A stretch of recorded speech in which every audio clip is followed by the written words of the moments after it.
Hi, I'm Ruth Dickey, the Executive Director of the National Book Foundation. I'm so excited today to be talking with Jason De Leon, the author of Soldiers and Kings, our winner for 2024 of the National Book Award for Nonfiction. Jason, thank you so much for making time. Thank you so much for having me. One of the things I loved about your book is the nuanced portraits that you paint of the guides and the way that you portray the complexity of the situation that both migrants and guides are facing and navigating, and how you begin the book with what you call the seemingly radical belief in the humanity of the guides. And I'd love for you to talk about what makes that belief radical and where did the story begin for you? It's funny. I got that from the writer Viet Thanh Nguyen, who I was on a panel with many years ago. And he said something similar to that, where he says, he was saying, I'm really tired of having to justify the types of stories that I want to tell. And then he said something like, why is it that if you write about immigrants, refugees, people of color, oftentimes, he said that people assume that your job is to humanize those folks. And he said, he's like, but that's so much work. And it just feels like, it feels like I'm pandering to an audience. And he says, why can't we just accept the fact that these folks are human and then be able to build out from there? And that really stuck with me. And I started thinking about it when I look at the work that I've done, at least the first two books. I don't think I'm writing books about migrants or books about smugglers or guides. What I hope I'm doing is telling a story about people who happen to be migrating, people who happen to be smugglers, but who are much more than that. I love that. Thank you. And you clearly spent a lot of time, like 7 years, getting to know the guides that you profile in the book.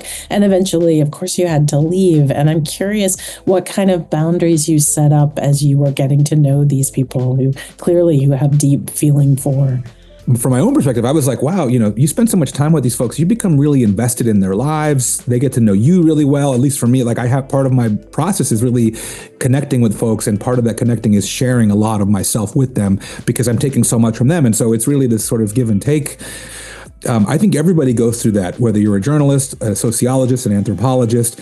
And for me, the difference was I really just wanted to own that. And I wanted to let people know that, like, look, this is challenging. And then there's many moments in the book where I feel like I'm struggling with this issue of, I get so close to these folks and I feel so committed to them. And then that's hard. I'd love to know the story of the title. All the guys that I was working with, Chino, Santos, all these folks would refer to themselves as soldiers.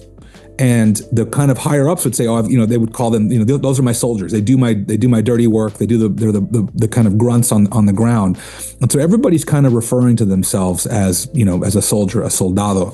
And the idea about king was a lot of in Honduran slang. A lot of folks will refer to each other as king, mi rey. And so it's just sort of this term of endearment that was pretty specific to Central America, especially really to Honduras. And so people were always calling each other this sort of thing. But I liked the juxtaposition of the fact that you have these guys using the term king, as it sort of plays out in the book. Everything is really fragile. These hierarchical systems can totally collapse. These people who are sitting on the throne for 6 months, for a year, can easily be, dethroned by a variety of factors. And so I really wanted to highlight the fact that, there's this idea that smugglers are making all this money and have all this power and control, but so much, at least the guys that I was working with, it was just a house of cards. And so the idea of being a king was really this veneer that when you look underneath it, you could see that it's a throne that's made of really fragile materials. You've spoken a little bit about your writing process and needing to write in silence. What is your process like when you come to the page? Total silence. I have my coffee, and we'll just try to write for as much as I can, which is usually these days, if I can get 4 hours of writing in, that's great. 5. I used to be able to, my first book, I could write all day, but I feel like now it's sort of diminishing returns. But it's like a full morning, a half day of writing. And then I might do a little bit of editing, but then a big chunk of the rest of the day is reading. I'm curious, who was the first person you called when you found out you were a finalist for the National Book Award? I didn't. So it was funny. Someone called me, and this was really, because I had just gotten off a call with my agent about the next book project, I think, and I was just throwing spaghetti at the wall with her, and then like 5 minutes later, she starts calling, but I was doing something else. My phone was off, and then I just kept looking, and it was like 6 calls, text messages. It was like, pick up the phone now. And then of course, my first reaction is, what have I done wrong? Like, I'm in trouble. What did I do? And so she had it was my agent and my editor were both on the line, and just everybody was going crazy and screaming. And my wife was here, so I was like, was able to tell her right away. But yeah, it was a very surreal and unexpected, experience.